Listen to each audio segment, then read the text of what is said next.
I'm Matt with etrailer. Today we're talking about the Romik running boards.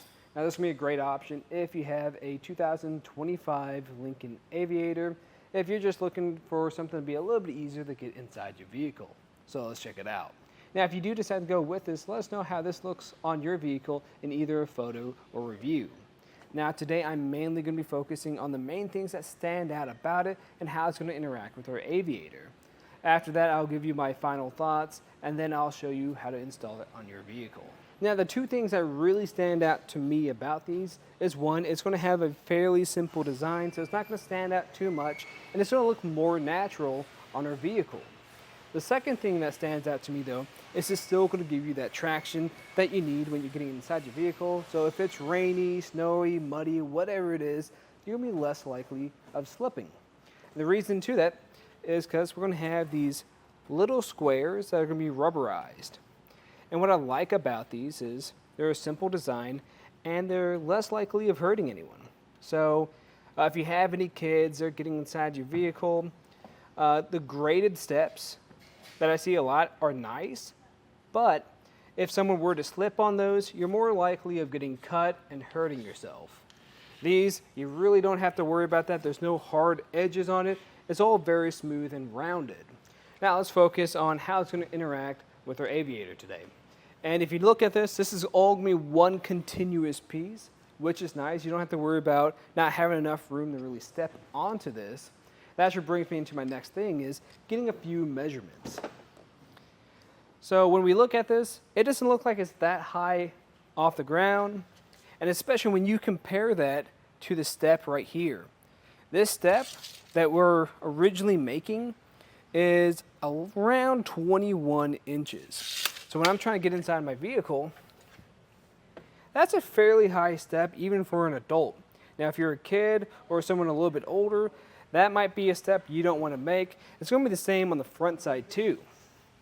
Now when we compare that to these running boards, this is going to be a little bit less than 10 inches.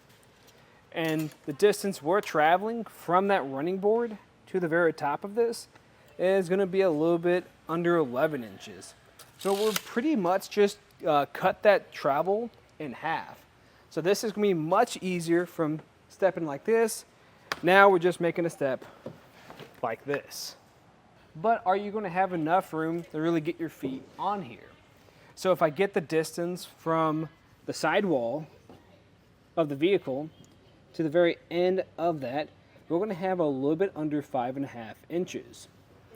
And for me, I think this is plenty. If I put my foot here, it's going to be the same on the front or back side. That's probably about a third of my foot, and that gives me plenty of stability to stand here. For your kids, that's going to be more than enough. Now when I have my door closed, we are going to lose a little bit of space there. Really not much. Now if you have some boots on, it might be a little bit harder to get your shoe in here.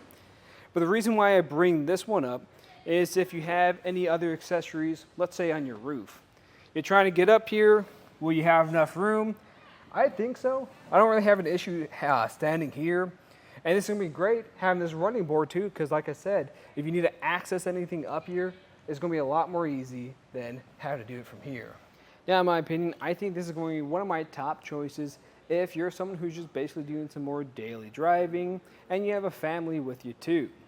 It's going to be something that's just going to have a simple shape to it, no hard edges, and we're going to have that extra traction so our feet aren't going to slip. Now when it comes to installing it, this one is actually going to be one of the easier ones that I've installed, just because we don't have to install this into any open threads on your vehicle. If you have any of those built-in nuts on the vehicle, sometimes you're going to have to go through a lot of grime. This, they give you all the hardware to do it with. So if you're curious to see this, just stay tuned. We'll walk you through the process. To begin the installation, I recommend having your vehicle slightly elevated, whether you're using some ramps or jack, just make sure it's chocked. Now today I'm using a lift, and I actually did the driver's side mainly from the ground. The reason why I had to lift it up is when I was torquing down those bolts, this torque device is a little bit large and I just didn't have the space to work. Another reason why we have it lifted up is just so we can kind of better show you what we're doing today. Now your driver's side is going to be the exact same process as your passenger side. So whatever we do over here, same thing for the other side. Now let's go over the parts we're going to have in this kit. So besides the running board itself, we're going to have plenty of bolts. So we're going to have our M10 hardware and our M8 hardware.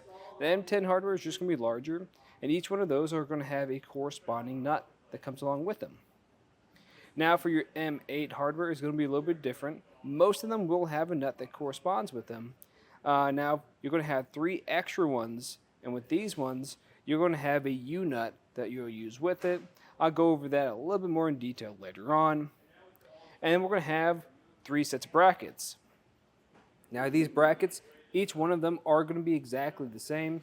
There will be a difference between your driver and your passenger side, so just make sure you check your instructions and you can really compare the difference at what they look like. You're going to have the one that attaches directly to your vehicle, and then one that directly attaches to the running board itself. Now with all that said, let's get underneath our vehicle and start this up. Underneath your vehicle, you're going to have a couple places where we're going to insert our bolts. So you can find all these locations right over here. So the one on the front side, you'll be able to tell where it is because we're going to have this square opening and this circle right here. We're not going to be putting our bolt through that. Instead, we're going to have these 3 holes right here in the frame.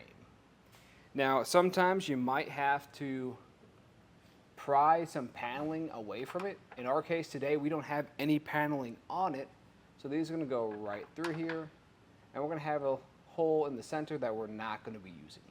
You'll also notice that the hardware that I'm using today has some blue Loctite on it. This is something that I added to it. It's not going to come this way. It is recommended though.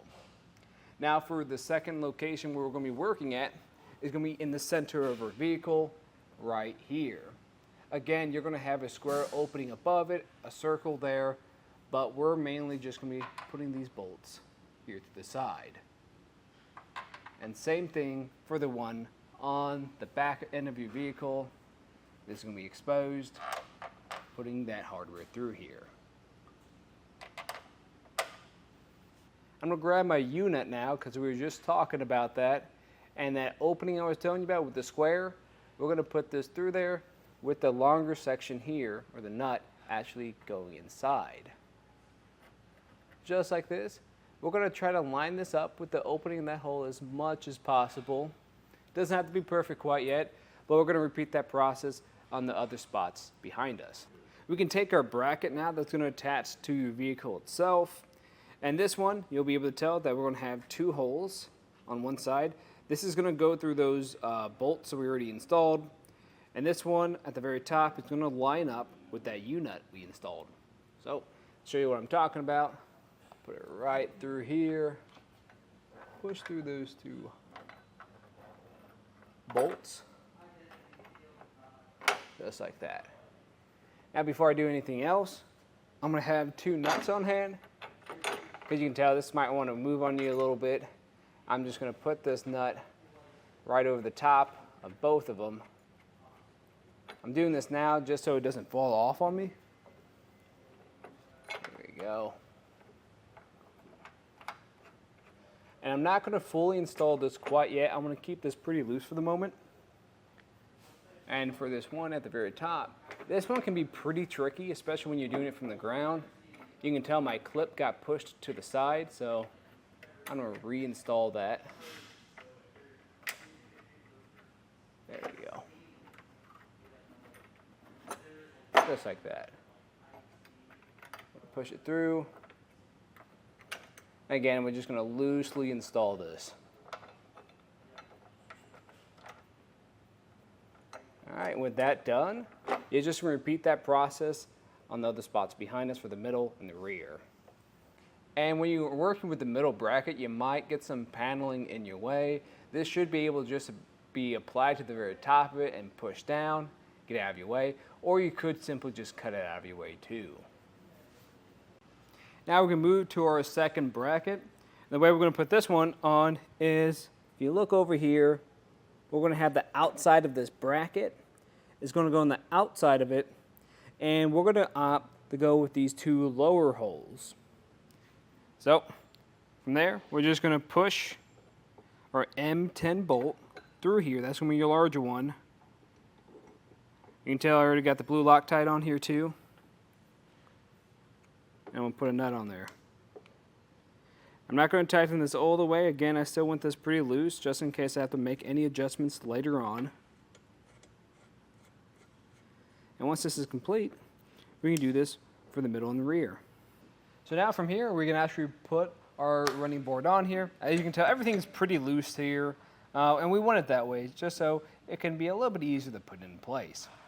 Now, if I flip this over, you can kind of see what's happening underneath here. I've adjusted these nuts to be in line, or in the bolts too, to be in line with those brackets. Now, it's not going to be perfect at this point, and I've already put some blue Loctite on them, so I know I'm good to go. And I'm just going to start here in the center and push them into place.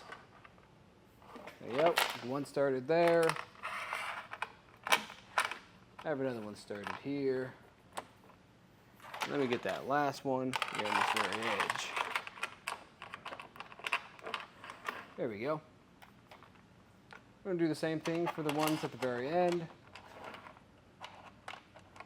And if you don't want to do it this way, you could just simply take off these nuts and drop it down into place.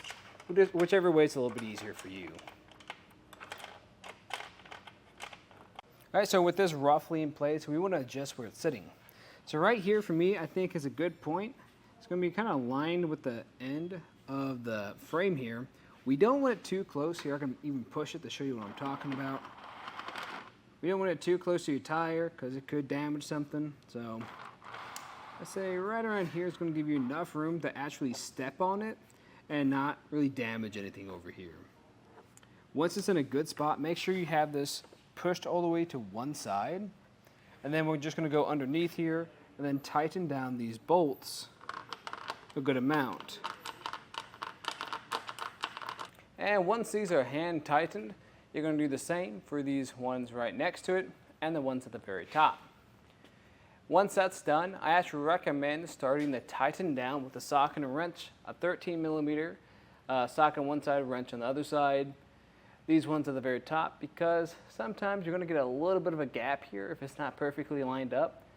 So if we tighten this down, that should alleviate that. Then we'll go down to the ones here. You'll need a 15 socket and wrench for these ones here, and then the ones connecting to the running board itself, you'll go back to a 13, and then you repeat that for the rest of them. Now that everything is feeling pretty good, what we have to do is torque this down the rest of the way. Now you are going to have 3 different torque settings on this. So any point that's making contact with the running board itself, it's going to have its own torque setting. Then any steel and steel contact, and then your M8 and your M10 bolts are going to have different torque settings. So you can actually find those exact settings in your instructions. But with all that said, I'm going to torque this down real quick, and that should pretty much do it. And the last thing I like to do is just to kind of step on it to make sure it feels good. And if it does, that'll complete the installation. And of course, if you guys have any other questions, please let us know here at etrailer. And again, I'm Matt, and thanks for watching.